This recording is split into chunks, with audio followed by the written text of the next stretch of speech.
The world didn't end with a bang like everyone thought it would. No nuclear explosions, no asteroid crashing into the Earth, no alien invasion. Nah, it ended with a whimper, a cough, and then the scraping of dead feet on asphalt. Jake Martinez remembered the exact moment he realized everything had gone straight to hell. He'd been pulling a double shift at the firehouse in downtown Detroit, scrolling through his phone during a rare quiet moment, when the emergency calls started flooding in. At first, it was just weird stuff, you know? Reports of people acting crazy, biting others, stumbling around like they were drunk off their butts. Jake and his crew figured it was some bad batch of drugs hitting the streets, maybe bath salts or something worse. They'd seen plenty of that crap before. But then the calls kept coming, and coming, and coming, until the dispatch system just couldn't keep up anymore. That's when Jake knew this wasn't just another Friday night in the city. This was something else entirely, something that would make every horror movie he'd ever watched look like a kid's cartoon. The first zombie Jake encountered face-to-face was old Mrs. Patterson from the apartment complex 3 blocks down. She'd been a sweet lady, always baking cookies for the firefighters, always had a kind word and a smile. But the thing that came stumbling out of the smoke-filled building that night wasn't Mrs. Patterson anymore. Its eyes were milky white, its jaw hung slack, and there was fresh blood dripping down its chin. Jake had frozen for just a second, his brain refusing to process what his eyes were seeing, and that second almost cost him his life. The zombie lunged at him with speed that shouldn't have been possible for an 80-year-old woman, even when she was alive. Jake's training kicked in just in time, and he swung his Halligan bar in a wide arc, connecting with the side of the creature's head. The sound it made was sickening, like a watermelon being dropped on concrete, but the thing didn't stop. It took 3 more hits before it finally went down and stayed down. Jake stood there, chest heaving, staring at the body at his feet, and he puked right there in the street. Nobody gave him grief about it. Half his crew was doing the same thing. That was 3 months ago, and Jake had gotten a lot harder since then. He'd had to. The world had gone from normal to completely screwed in about 72 hours. The government tried to maintain order, tried to tell everyone to stay calm and shelter in place, but that just made things worse. People who stayed in their homes became trapped with infected family members, and whole apartment buildings became death traps. The military rolled into the cities with tanks and soldiers, but they were fighting an enemy that didn't care about bullets unless you hit them in the head. For every zombie they put down, 3 more popped up. The infection spread like wildfire through gasoline, jumping from city to city, state to state. Some folks said it started in a lab, others claimed it was divine punishment, and a few crazies insisted it was caused by 5G towers. Jake didn't give a damn where it came from. All that mattered was surviving it, and that meant finding people he could trust and sticking with them. His group had formed almost by accident. After the firehouse got overrun, Jake had grabbed what supplies he could and headed for the suburbs, figuring there'd be fewer zombies where there were fewer people. That's where he ran into Marcus Williams, though everyone called him Hawk because of his sharp eyes and sharper instincts. Hawk was former Army, had done 2 tours in Afghanistan before getting out and trying to live a normal life as a construction foreman. The guy was built like a brick house, stood about 6'3", and had this calm, steady way about him that made you feel safer just being near him. He didn't panic, didn't waste words, and didn't miss when he swung his modified baseball bat at a zombie's skull. Jake and Hawk had met while both were raiding the same sporting goods store, and after a tense standoff that almost turned violent, they'd decided they were better off working together. That decision had saved both their lives more times than Jake could count. Becca Thompson joined them next, and man, was Jake glad she did. Becca had been an ER nurse before everything went sideways, and her medical knowledge had patched them up more times than he wanted to remember. She was this petite blonde woman, maybe 5'4", with a southern accent that got thicker when she was stressed or pissed off. Don't let her size fool you, though. Becca was tough as nails and had a mean right hook. She'd been holed up in a pharmacy, surrounded by a dozen zombies, when Jake and Hawk found her. She'd already taken out half of them with a fire axe she'd found, and she was still fighting when they crashed through the back door to help. After they cleared the area, she'd looked at both of them, said, "Y'all got any more room in your group?" and that was that. She'd been with them ever since, and Jake honestly didn't know how they'd managed before her. Tyler Morrison was the youngest of their group, just 22 years old, and he'd been in his senior year at Michigan State when the world ended. The kid was skinny, wore glasses that were held together with duct tape now, and had this mop of curly brown hair that was always falling in his eyes. Before the outbreak, Tyler had been studying computer engineering, which didn't seem super useful in a world without electricity or internet. But the kid was smart, like scary smart, and he had this way of figuring out solutions to problems that would have stumped the rest of them. He'd rigged up their water filtration system from random parts, created early warning alarms around their camp using tin cans and wire, and had even managed to get an old ham radio working so they could listen for other survivors. Tyler had found them, actually, about a month into the apocalypse. He'd been running from a horde, absolutely terrified, and had practically fallen into their temporary shelter. Hawk had wanted to turn him away, said the kid would be dead weight, but Jake had overruled him. Something about the look in Tyler's eyes reminded Jake of his younger brother, and he couldn't just leave him to die. Turned out to be one of the best decisions he'd made. Elena Rodriguez rounded out their core group, and she was probably the most valuable member if Jake was being honest. Elena was a mechanic, had run her own garage before the outbreak, and she could fix or hotwire just about any vehicle you put in front of her. She was in her mid-30s, had these intense dark eyes and strong hands that were always covered in grease or oil. Elena didn't talk much about her life before, but Jake had pieced together that she'd lost her whole family in the first week. Her husband, her 2 kids, her parents, everyone. She had this haunted look sometimes, like she was seeing ghosts, but when it came time to fight or work, she pushed all that down and got the job done. They'd found Elena about 6 weeks back, trapped on top of a semi-truck surrounded by zombies. She'd been up there for 3 days without food or water, and she'd been maybe hours away from dying when their group happened to pass by. Hawk had created a distraction while Jake and Becca got her down, and Elena had been loyal to them ever since. She didn't say much, but her actions spoke volumes. Their group had picked up a few others along the way. There was Dave Patterson, no relation to the zombie Mrs. Patterson, who'd been a cop before the world went to hell.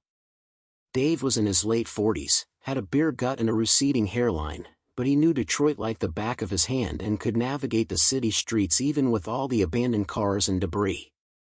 Amy Foster was a former elementary school teacher, and she'd taken on the role of keeping everyone's spirits up, which was harder than it sounded when the world was full of walking corpses. She organized their supplies, made sure everyone ate, and somehow always knew when someone needed to talk. Then there was Marcus King, different from Marcus Williams, who everyone called King to avoid confusion. King was a former gang member who'd been trying to go straight when the outbreak hit, and he had street smarts that had saved their butts more than once. He knew which neighborhoods to avoid, where to find hidden supplies, and how to spot trouble before it spotted them. The group had been moving steadily north, trying to get out of the city and into more rural areas where the zombie population would be thinner. They'd heard rumors on Tyler's ham radio about safe zones up in the Upper Peninsula, places where communities had banded together and were actually holding the line against the undead. Jake didn't know if the rumors were true, but they needed something to hope for, some destination that wasn't just away from here. The problem was that getting out of Detroit was easier said than done. The highways were completely blocked with abandoned vehicles, and any clear route was usually crawling with zombies. They'd been taking back roads and side streets, moving slowly and carefully, trying to avoid attracting attention. It was exhausting, both physically and mentally, but they'd managed to cover about 30 miles in the last 2 weeks. Right now, they were holed up in an old warehouse on the outskirts of the city, taking a much-needed rest. Jake stood at one of the grimy windows, keeping watch while the others caught some sleep. The sun was just starting to rise, painting the sky in shades of orange and pink that were almost beautiful enough to make you forget about the nightmare the world had become. Almost, but not quite. Jake's hand rested on the crowbar he'd taken to carrying, his fingers wrapped around the cool metal in a grip that had become second nature. He'd gotten good with the crowbar, learned exactly how much force to use, exactly where to aim. Headshots, always headshots. Anywhere else was just a waste of energy and a good way to get yourself killed. See anything out there? Hawk's voice came from behind him, quiet but alert. The man moved like a ghost for someone so big, and Jake barely flinched anymore when he appeared out of nowhere.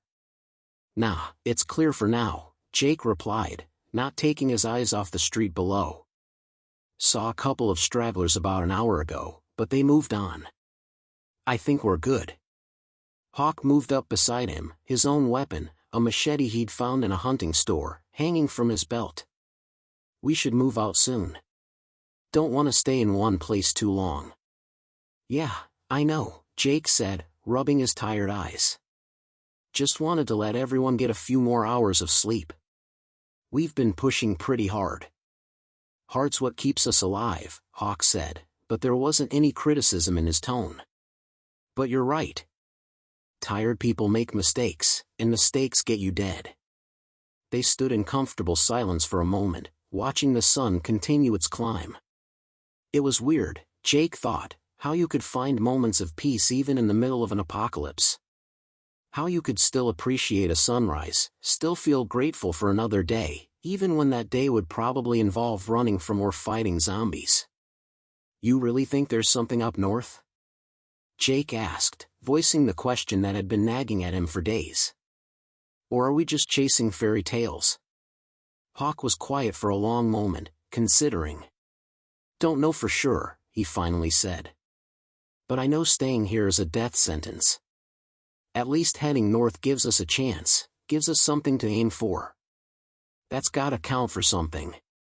Before Jake could respond, Tyler's voice crackled from across the warehouse. Guys! You're gonna want to hear this. Both Jake and Hawk hurried over to where Tyler had set up his radio equipment on an old desk. The kid had headphones pressed to his ears, and his face was lit up with excitement that Jake hadn't seen in weeks. What V you got? Hawk asked, all business. Tyler quickly scribbled something on a piece of paper. There's a broadcast, an actual organized broadcast, not just random chatter. They're saying there's a settlement in Marquette, up in the UP. They've got walls, electricity, clean water, the whole 9 yards. They're accepting survivors, but... He paused, his expression growing more serious. They're saying the route up is getting more dangerous. Zombie herds are moving north, big ones. They're recommending that anyone trying to reach them move fast and stay off the main roads. How big are we talking? Jake asked, feeling his stomach tighten. He'd seen herds before, groups of 50 or 100 zombies moving together, drawn by sound or smell or whatever the hell attracted them. They were bad enough. The broadcast mentioned thousands, Tyler said quietly. Said there's one massive herd that's been growing as it moves, absorbing smaller groups. It's like a snowball rolling downhill, just getting bigger and bigger. Jesus, Becca's voice came from behind them. Apparently, the conversation had woken her up. Thousands? How are we supposed to get around that? We don't go around it, Hawk said, his tactical mind already working through the problem. We move before it gets here. If we push hard, travel during the day instead of hiding, we can maybe get ahead of it. That's risky as hell, Dave said, joining the growing group. Seemed like everyone was awake now. Traveling during the day means we're more visible and we'll tire out faster. Staying here means getting caught between the herd and the city, Hawk countered. I'll take risky over certain death any day. Jake looked around at his group, saw the fear in their eyes but also the determination. These people had survived 3 months of hell. They'd lost friends, family, everything they'd known before. But they were still here, still fighting. "All right," he said, making the decision. "We move out within the hour. Grab only what you can carry easily. We need to be fast and light." The group exploded into activity, everyone packing up their essentials, checking their weapons, getting ready for what could be the most dangerous journey they'd attempted yet. Jake helped Becca organize the medical supplies, making sure they had bandages, antibiotics, and pain meds easily accessible. Elena did a quick check of their vehicles, a beat-up pickup truck and a reinforced van they'd been using to transport supplies. Tyler carefully packed up his radio equipment, wrapping everything in protective cloth. Hawk and Dave did a final sweep of the warehouse, making sure they weren't leaving anything critical behind. 45 minutes later, they were loaded up and ready to roll. Jake took one last look at the warehouse that had sheltered them for the night, then climbed into the passenger seat of the van. Elena was driving, her hands steady on the wheel. Hawk, Becca, and Tyler were in the back with most of the supplies. Dave, Amy, and King were in the pickup truck, following close behind. "You ready for this?" Elena asked, her eyes on the street ahead. "Hell no," Jake said honestly. "But when has that ever stopped us?" A small smile tugged at Elena's lips, the first one Jake had seen from her in days. She turned the key, the engine roared to life, and they pulled out of the warehouse parking lot, heading north toward hope and probably a whole lot of danger. The first few hours went smoother than Jake had expected. They stuck to back roads and residential streets, avoiding the clogged highways. They saw plenty of zombies, but most were scattered individuals or small groups that they could easily avoid. Elena's driving skills came in handy more than once, threading the vehicles through tight spaces and around obstacles that would have stopped less experienced drivers. Tyler kept the radio on low, listening for any updates, while Becca and Hawk watched out the back windows for trouble. It was around noon when things started getting hairy. They'd made it to the northern suburbs, an area that had been pretty wealthy before the outbreak. Big houses, manicured lawns, the kind of place where people drove BMWs and hired landscapers. Now it was just as dead as everywhere else, maybe more so because of how many people had lived here. They turned onto a wide boulevard lined with expensive homes, and that's when they saw them. "Oh, hell no," Elena breathed, her hands tightening on the wheel. There had to be at least 200 zombies filling the street ahead, maybe more. They were packed together, shoulder to shoulder, all shambling in the same direction, north, just like Jake's group. It was the leading edge of the herd Tyler had heard about on the radio, and it was even worse in person than Jake had imagined. "Back up, back up!" Hawk yelled, but it was too late. The zombies at the back of the herd had already spotted the vehicles, and they were turning, their dead eyes locking onto this new source of noise and movement. A sound rose from the herd, this awful moaning that made Jake's skin crawl, and suddenly the entire mass was shifting direction, moving toward them. Elena threw the van in reverse, tires squealing, but the street behind them was narrow and she couldn't build up much speed going backward. Dave's pickup was already turning around, King hanging out the passenger window and firing his pistol at the approaching zombies. The gunshots echoed like thunder, and Jake winced because he knew the noise would just attract more of them. "We gotta find another route," Jake shouted, pulling out the map they'd been using. His hands shook as he tried to unfold it, tried to find a side street or alley they could use. There, 2 blocks east, a street that ran parallel. "Elena, take the next right." She didn't question, just yanked the wheel hard when they reached the intersection. The van tilted dangerously, 2 wheels briefly leaving the ground, before slamming back down. Behind them, Dave managed to follow, but the herd was spreading out now, zombies pouring into side streets and yards. They weren't mindless, not entirely. They could learn, could adapt, could cut off escape routes if you gave them time. The parallel street was clearer, but not by much. There were abandoned cars scattered everywhere, and Elena had to swerve constantly to avoid them. They passed a crashed school bus, its yellow paint faded and splattered with dark stains Jake didn't want to think about. Small groups of zombies emerged from houses and garages, drawn by the sound of the engines, but Elena just plowed through them, the reinforced front bumper of the van sending bodies flying. "There's too many." Becca cried from the back. We need to lose them. Working on it. Elena shot back, her eyes darting everywhere at once, looking for an opening, a solution, anything. She spotted a shopping center up ahead, a big outdoor mall with a large parking lot. Hang on. She gunned the engine and shot into the parking lot, weaving between abandoned cars and shopping carts. Dave followed in the pickup, keeping close. The herd was still behind them, but they'd opened up some distance. Elena drove toward the far end of the parking lot, where a service road ran behind the stores. Tyler, any idea what's past the shopping center? Jake asked, trying to orient himself on the map. Tyler fumbled with his phone, which had offline maps downloaded from before the outbreak. Looks like residential areas, then it should connect to Route 23. If we can get on 23, we can follow it north for a good stretch. Route 23's gonna be packed with cars, Hawk pointed out.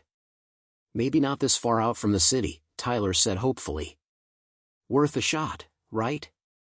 Elena took the service road, which was narrow and lined with dumpsters and delivery trucks. It was like running a maze, and twice she had to stop and back up when they hit dead ends. All the while, Jake could hear the moans of the herd getting closer. His heart was pounding so hard he thought it might burst out of his chest. This was it, this was how they were gonna die, trapped in a damn service alley behind a shopping mall. But then they burst out the other side, emerging into a residential neighborhood. Elena didn't slow down, just kept the pedal to the floor, flying down quiet suburban streets at 60 miles an hour. They blew through stop signs and red lights, not that traffic laws mattered anymore. Behind them, the pickup truck kept pace, Dave driving like a man possessed. After about 10 minutes of high-speed escape, Elena finally started to slow down. The sounds of the herd had faded behind them, and when Jake checked the side mirror, he couldn't see any zombies following. They'd lost them, at least for now. Everyone okay? Jake called out, his voice shaky with adrenaline. A chorus of shaky affirmatives came back. Becca was pale and gripping a handle so tight her knuckles were white. Tyler looked like he might puke.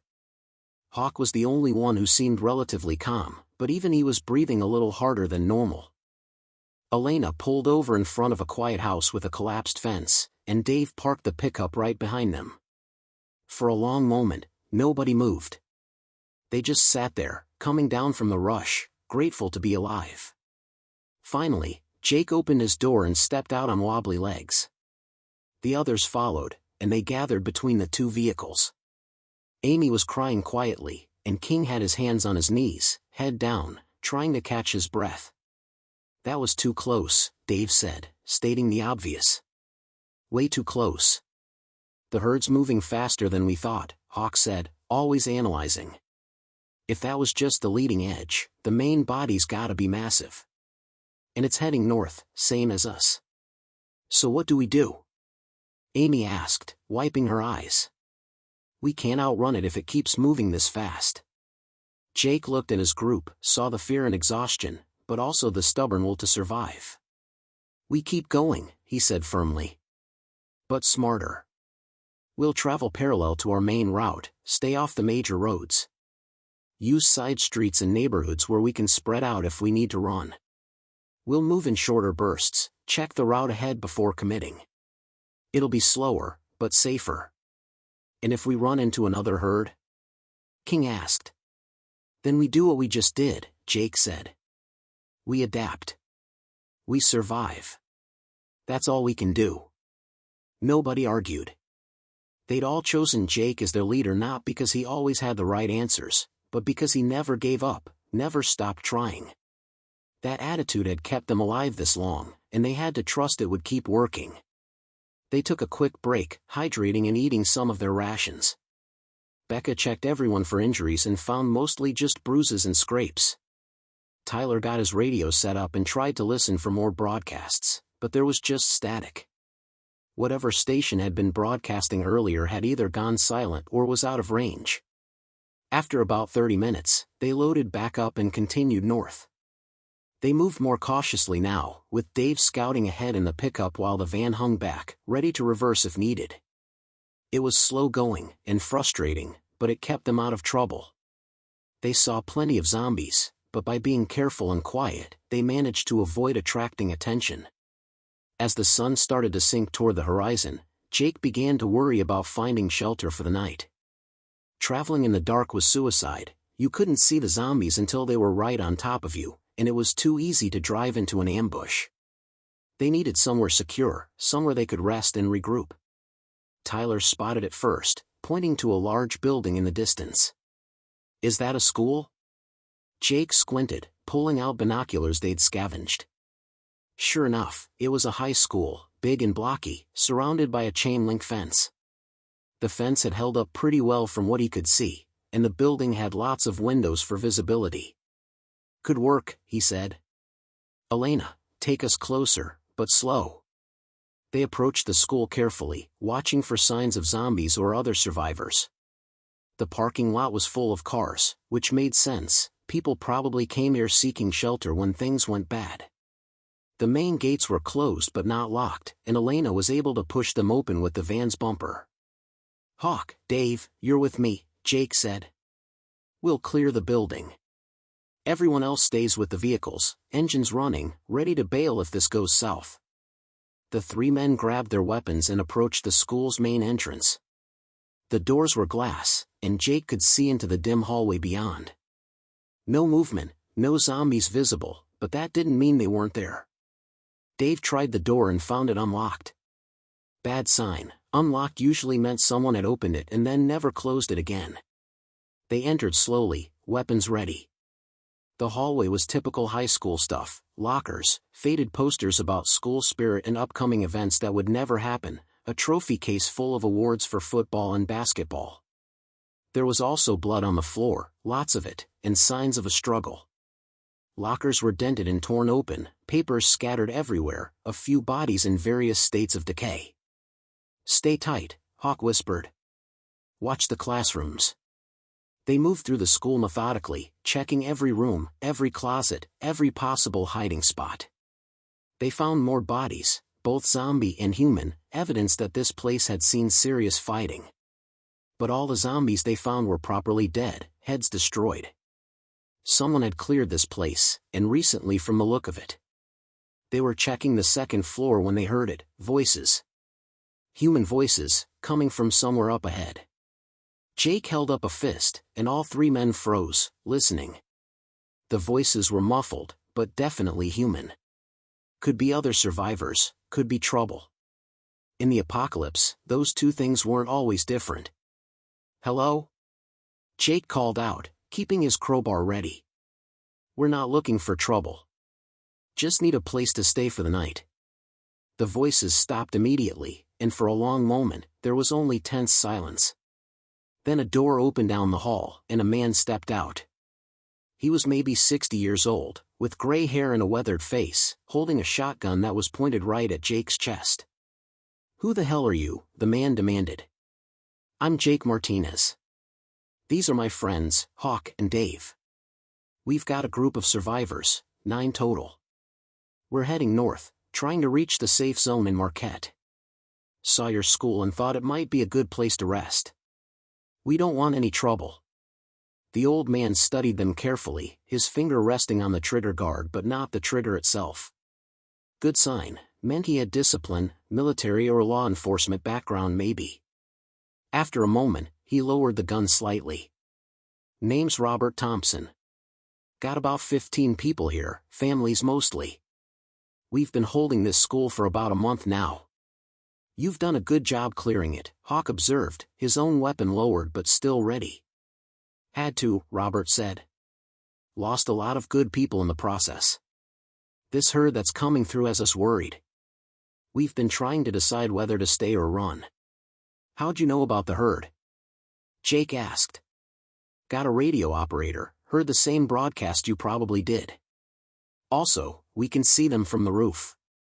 They're maybe 5 miles south of here, and growing. By tomorrow, they'll be right on top of us." Jake's heart sank. They hadn't gained as much distance as he'd hoped. "Then you should definitely run. Get your people and head north tonight." Robert shook his head slowly. "Not everyone wants to go. Some of these folks are old, sick, tired of running. They'd rather make us stand here, try to wait it out behind our fences. Those fences won't hold against thousands of zombies, Dave said bluntly.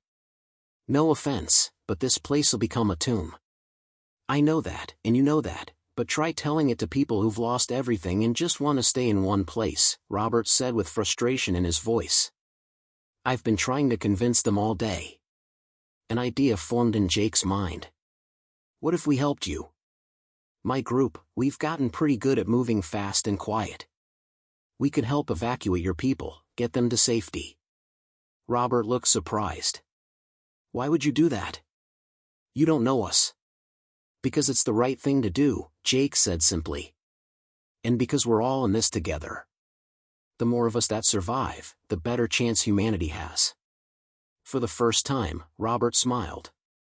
You know what? I think I like you, Jake Martinez. Come on, let me introduce you to the others. Maybe hearing it from some fresh faces will change their minds. Robert led them to the school cafeteria, which had been converted into a living area. People had set up sleeping bags and makeshift partitions for privacy. There were indeed about 15 people there, a mix of ages and backgrounds. Elderly folks, a couple of families with young kids, a few people Jake's age. They all looked up with a mixture of hope and suspicion when the strangers entered. Jake's group was brought in from the vehicles, and introductions were made all around. Robert explained the situation to everyone, laying out the danger they faced from the approaching herd. Some of the people looked scared, others defiant, a few just seemed numb to it all. An older woman named Margaret stood up, leaning heavily on a cane. I appreciate what you're trying to do, young man, but I'm 78 years old. I'm not running anymore. I'd rather die here in this school than on some highway surrounded by those things. Ma'am, I understand, I really do, Jake said gently. But it doesn't have to be one or the other. There's a real settlement up north, with walls and safety. You could have a real home again, not just a temporary shelter. Don't you want that? Want doesn't matter much anymore, Margaret said sadly. It's about what's possible. And getting a bunch of old folks and children hundreds of miles north, past God knows how many of those monsters. That's not possible. It is if we work together, Becca spoke up, her southern accent soft but firm. We've come this far, and we're not exactly a group of Navy SEALs. We've got college kids and mechanics and teachers. Regular folks, just like you. If we can make it, so can you. A man holding a small child spoke up next. What's the plan? You can't just say head north and hope for the best. Tyler stepped forward, spreading out his map on one of the cafeteria tables. Actually, we can do better than that. I've been plotting routes, listening to radio chatter, marking dangerous areas and safe zones. Look here. He pointed to various marks on the map. We avoid the major cities, stick to rural routes. There are rest stops here, and here where other survivors have reported finding supplies. If we move smart, we can leapfrog from one safe spot to another, all the way to Marquette. And when we run into zombies, another man asked. You can't avoid them all. No, you can't, Hawk said. But you can avoid most of them, and the ones you can't avoid, you deal with quietly and quickly. We've developed tactics, ways of moving that minimize noise and visibility. We can teach you. The debate went on for over an hour, with Jake's group patiently answering questions and addressing concerns. Slowly, reluctantly, Robert's people began to come around. The turning point came when one of the mothers, a woman named Jennifer, stood up with tears in her eyes. I want my kids to have a future, she said. Even if it's a long shot, even if it's dangerous, I have to try. I can't just give up and wait to die. I won't. One by one, the others agreed. Even Margaret, though she grumbled about it, finally admitted that she'd rather die trying than sitting still. Within 2 hours, they'd made the decision, everyone would leave together, first thing in the morning. They'd combine Robert's supplies with Jake's, use all their vehicles, and make a run for the safe zone as one big group. That night, the combined group worked together to prepare. Elena and Robert's mechanic, a guy named Chris, checked over all the vehicles they had, the two from Jake's group, plus a school bus that Robert's people had reinforced with metal plates and wire mesh. It was slow and wouldn't win any races, but it could carry a lot of people and push through obstacles. Tyler and Robert's radio operator, a teenage girl named Hannah, coordinated their radio equipment and set up a communication system between the vehicles. Becca and a retired doctor named Frank organized medical supplies and made sure everyone knew basic first aid. Hawk and Dave ran everyone through basic zombie survival tactics: stay quiet, aim for the head, never go anywhere alone, always have an escape route. Jake found himself on the roof of the school as midnight approached, taking his turn at watch. The city stretched out before him, mostly dark but dotted with fires here and there. And in the distance, to the south, he could see movement. Even from miles away, even in the dark, he could see the herd. It looked like a living shadow, a dark mass flowing through the streets like water. There had to be thousands of them, maybe tens of thousands. It was the kind of thing that made you want to give up, made you question if survival was even possible. Quite a sight, ain't it? Robert's voice came from behind him. The old man climbed through the roof access and walked over to stand beside Jake. I was a Marine, did 2 tours in Vietnam. Saw some heavy combat, things that gave me nightmares for years. But I never saw anything like this. Never imagined I would. How do you keep going? Jake asked. How do you not just give up? Robert was quiet for a moment, then pointed toward the cafeteria below. You see those people down there? That little girl, Emma, she's 6 years old. Lost both her parents in the first week. Her grandmother's taking care of her now, but who knows how long that'll last. That boy, Marcus Jr., we call him MJ, he's 16 and already killed more zombies than most soldiers kill enemies in a whole war. These folks, they've been through hell, but they get up every morning and keep trying. That's what keeps me going.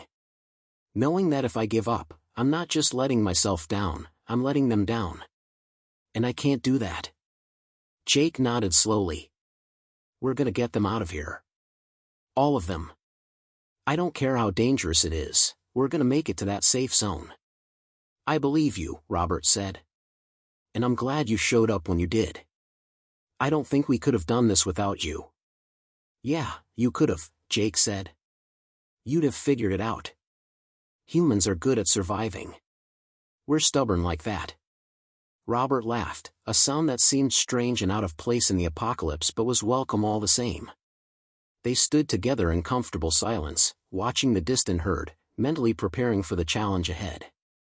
The next morning came too quickly. Everyone was up before dawn, running through final preparations. The school bus was loaded with the elderly, the children, and most of the supplies. Jennifer and her kids were on there, along with Margaret, who complained about every bump and jostle but got on anyway. The van took Robert, Frank, Hannah, and a few others. The pickup truck carried Hawk, Dave, King, and Chris, who would serve as scouts and rear guard. That left Jake, Elena, Becca, Tyler, and Amy in a SUV they'd found in the school parking lot with keys still in it. As the sun broke over the horizon, the convoy pulled out of the school parking lot. For vehicles, 24 people, heading north toward Hope. The school that had sheltered them was left behind, empty and quiet, soon to be overrun by the approaching herd. The first day of travel was tense but successful. They moved in a tight formation, with the pickup truck scouting ahead and the SUV bringing up the rear. Tyler had mapped out a route that stuck to back roads and avoided major towns. They saw plenty of zombies, but by moving quickly and quietly, they avoided most confrontations. The few times they had to fight, Hawk's tactics training paid off. The group moved together, covered each other, made clean headshots, and got back in the vehicles before more zombies could arrive.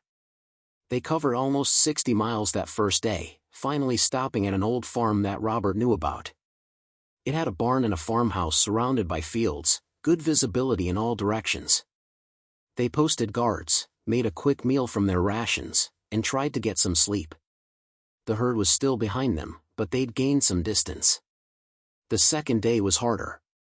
They ran into a bridge that had partially collapsed, forcing them to backtrack and find another route. They lost 3 hours and a lot of fuel. Then the school bus broke down, something in the engine giving out despite Elena and Chris's best efforts at maintenance. They managed to get it running again, but it was clear the old vehicle wasn't going to make the whole journey.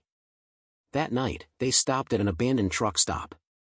While Elena and Chris worked on the bus, trying to keep it alive a little longer, the others scavenged the truck stop for supplies. They found canned food, bottled water, even some fuel in underground tanks that Tyler figured out how to pump. It felt like a small miracle, and spirits lifted slightly. On the third day, they faced their biggest challenge yet. The route Tyler had planned took them through a small town called Riverside, population maybe 5,000 before the outbreak. They'd hoped it would be mostly clear, but as they approached, it became obvious that wasn't the case. The town was crawling with zombies, hundreds of them, maybe from the herd that had split up or maybe just from the town's original population. Either way, there was no going through it. "We could go around," Tyler suggested, studying his map. "But it'll add a whole day to our trip, maybe more." "We don't have a day," Elena said, pointing to the fuel gauge. "The bus is sucking down gas like crazy. We've got maybe enough to get to Marquette if we take the direct route. Start adding detours and we'll run out before we get there." Jake gathered the group leaders, Hawk, Robert, Dave, Elena, and Becca. They spread out Tyler's map and argued through their options. Go through the town and risk a fight with hundreds of zombies? Go around and risk running out of fuel? Split up to cover more ground? Every option had serious downsides. It was Robert who came up with the solution. "What if we create a distraction? Draw the zombies to one side of town while we slip through the other?" "How?" Hawk asked. "What kind of distraction?" "Fire," Robert said. "Zombies are drawn to light and noise. We set a big fire on the east side of town, make a lot of noise, get them moving that way. Then we haul ass through the west side while they're distracted." "That's risky," Dave said. "Fire can spread, could cut off our escape route." "Everything's risky now," Robert countered. "But this could work if we time it right." After more discussion, they agreed to try it. Hawk, King, and Chris volunteered to set the distraction. They loaded up the pickup truck with anything flammable they could find: gasoline, oil, old furniture from the truck stop, even some fireworks that someone had found. They drove to the east side of Riverside, found an old warehouse, and set it all up. The rest of the group waited on the west side, engines running, ready to move. Jake's hands were sweating on the steering wheel, his eyes glued to his watch. Hawk had said they'd light the fire at exactly 2 p.m. It was 1:58. Come on, Tyler muttered from the back seat, his knee bouncing nervously. 2 p.m. For a moment, nothing happened. Then, in the distance, an explosion rocked the air. Flames shot up from the east side of town, and a moment later, fireworks began going off, creating a spectacular light show. The effect on the zombies was immediate. They began moving toward the noise and light, shambling out of buildings and off side streets, all heading east like moths to a flame. "That's our cue," Jake said into the radio. "Everyone move, now." The convoy rolled forward, driving carefully but quickly through the west side of Riverside. The streets weren't completely clear, there were still some zombies around, but nothing like the hundreds they'd seen before. The bus pushed through the stragglers, its reinforced front acting like a snowplow.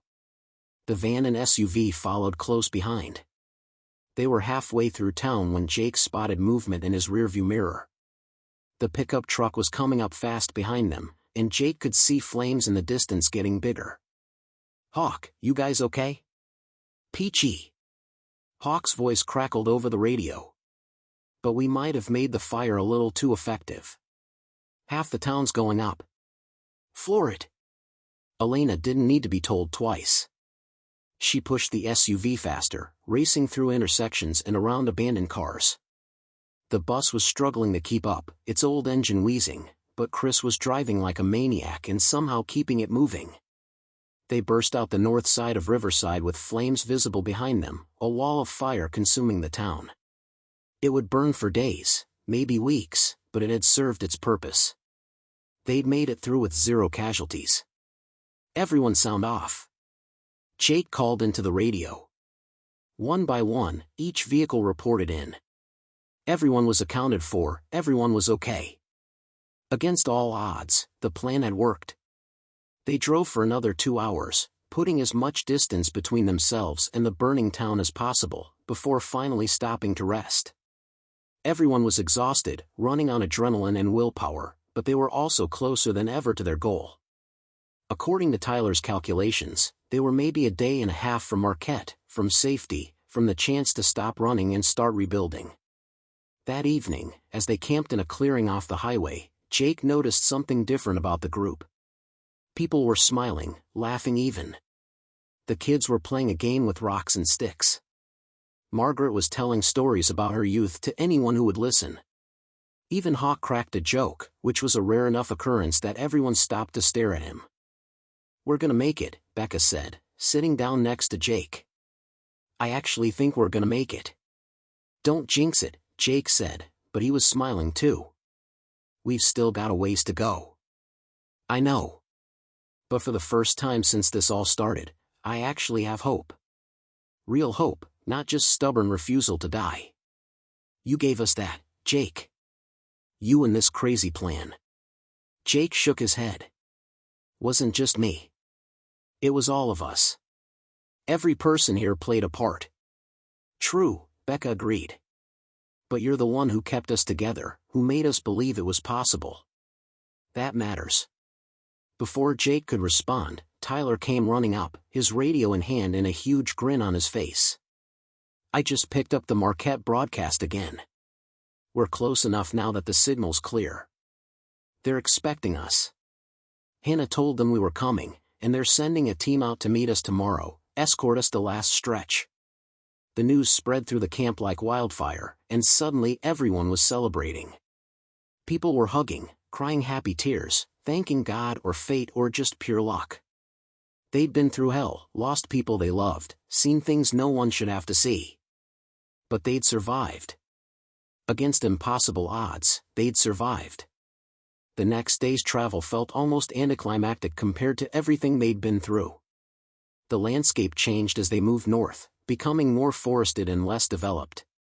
The zombie sightings dropped off dramatically. Apparently, most of the undead were concentrated in the urban areas down south. By mid-afternoon, they spotted vehicles coming toward them, 2 trucks with armed guards, flying flags that showed they were from the Marquette settlement. The meeting was brief but emotional. The Marquette team confirmed that the settlement was real, that it was safe, and that everyone in Jake's group would be welcome. They'd built walls around part of the city, cleared out all the zombies, and established a functioning community with electricity, clean water, farms, and even schools for the kids. It sounded too good to be true, but the proof was right in front of them. The Marquette team escorted them the last 30 miles, and as they crested a hill, Jake got his first look at the settlement. It was beautiful. Walls made of shipping containers and reinforced concrete surrounded a section of the city. Guard towers stood at regular intervals, manned by alert sentries. Behind the walls, he could see buildings with lights on, smoke rising from chimneys, people walking around without weapons or fear. It looked like civilization, like hope, like home. The convoy drove through the main gate, which closed securely behind them, and Jake finally allowed himself to relax. They'd made it. Every single person who'd started this journey with him had survived. 24 people who'd been scattered, desperate, and hopeless were now safe behind walls that could protect them. As they parked the vehicles and people began climbing out, stretching legs and looking around in wonder, Robert walked over to Jake and extended his hand. "You did it, son. You got us all here." Jake shook his hand firmly. "We did it. All of us together." Around them, the settlement's residents came out to greet the newcomers, offering food, water, medical care, and information. Children from the convoy ran off to play with other kids their age, the first time they'd been able to just be kids in months. Margaret was already arguing with someone about housing arrangements, which made Jake smile because it meant she was feeling good enough to complain. The families were being led to temporary housing until permanent arrangements could be made. Hawk clapped Jake on the shoulder. "So what now, fearless leader?" Jake looked around at the settlement, at the walls and towers, at the people who'd made us stand against the apocalypse and were winning. "Now we rest. Then we help build this place up, make it stronger. And maybe, eventually, we start taking back more territory, helping more survivors find their way here." "Sounds like a plan," Becca said, joining them along with Elena, Tyler, Dave, Amy, and King. The core group that had started this journey together, still together at the end. "You know," Tyler said, "I heard they've got a whole tech team here working on restoring communications, maybe even the power grid eventually. They could use someone who knows about that stuff. And I heard they're always looking for medical personnel," Becca added.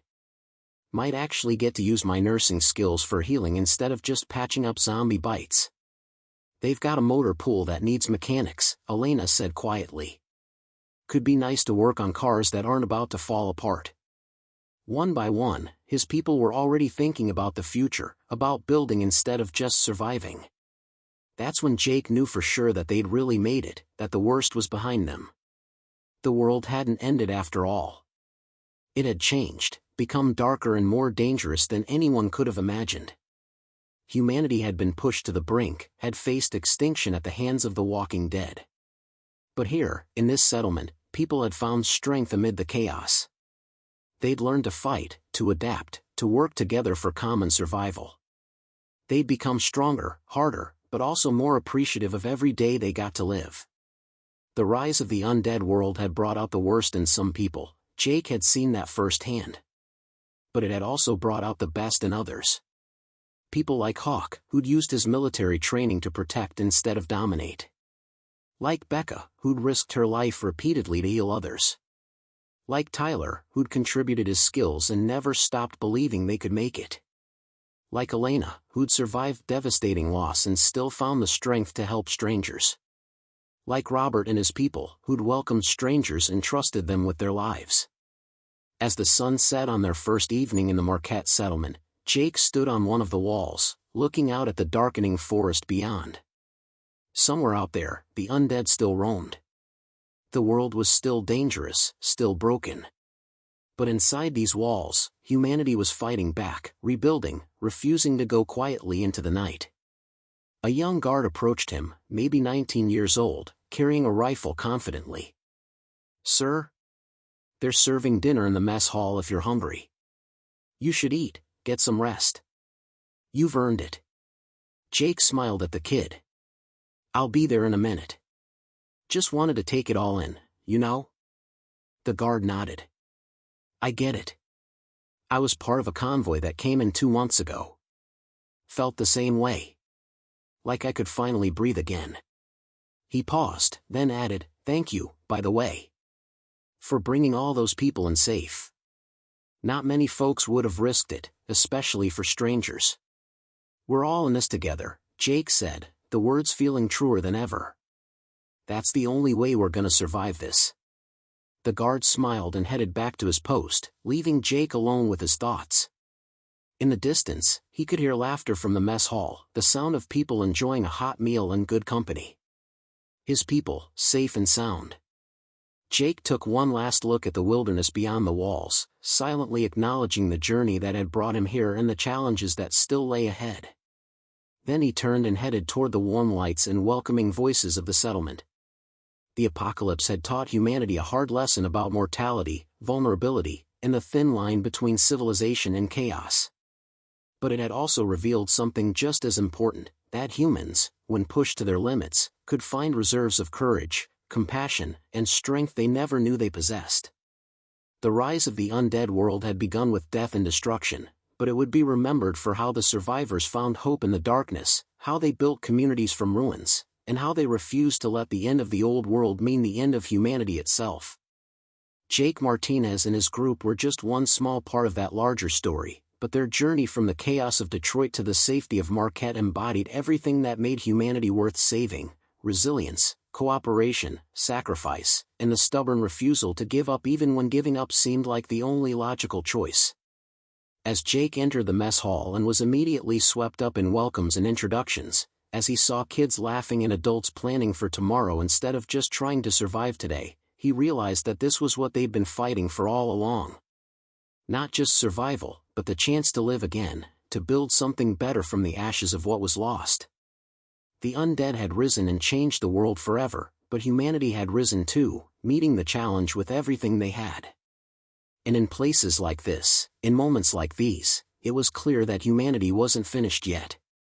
Not by a long shot. The fight would continue. There would be more challenges, more losses, more dark days ahead. But there would also be victories, growth, and maybe even a future worth looking forward to. As Jake sat down with his group, with new friends and old, sharing a meal and stories in the safety of the settlement, he felt something he hadn't felt in 3 long months: genuine happiness. They'd found strength amid the chaos, and that strength had carried them through. Whatever came next, they'd face it the same way they'd faced everything else, together, one day at a time, never giving up, always moving forward. That was the real story of the rise of the undead world, not the fall of civilization, but the determination of survivors to build it back up again, no matter what stood in their way.